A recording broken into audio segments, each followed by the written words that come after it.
नमस्कार रसिको, मी प्रीती. आषाढी एकादशीच्या तुम्हा सर्वांना हार्दिक शुभेच्छा. या निमित्ताने आज कविता कदम म्हणजे माई यांची एक अभंग कविता सादर करते. या कवितेतून तुम्हाला पंढरपूरची वारी घडणार आहे. पांडुरंग, वारी, ते तल्लीन होणारे भक्त यांचं सगळ्यांचं दर्शन घडणार आहे. चला ऐकूया ही सुंदर कविता. दिगंताचा देव पसाभर घेऊ, पारावर ठेवू अभंगास.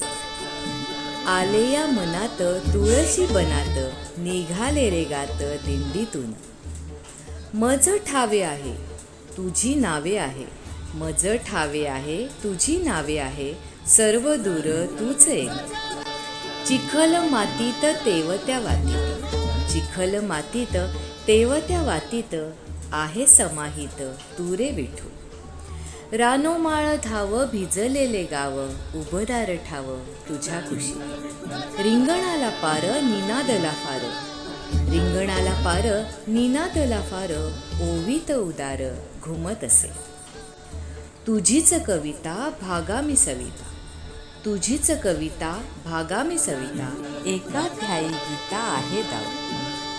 देह घनदाट घेई वारी वाट, देह घनदाट घेई वारी वाट, अर्थावला घाट तुची माझा.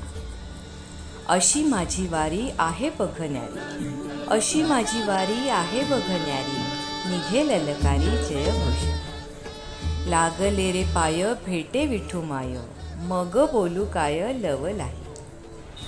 सावळले क्षण झाले रे कृष्णाण, सावळले क्षण झाले रे कृष्णाण, माहेरासमोर सांगे नवी.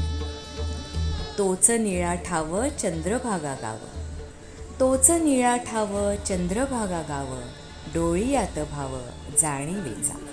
कवठी चाफ्याचा सुगंध गाभारा, कवठी चाफ्याचा सुगंध गाभारा, देहाचा देहारा विठूसाठी. धन्यवाद.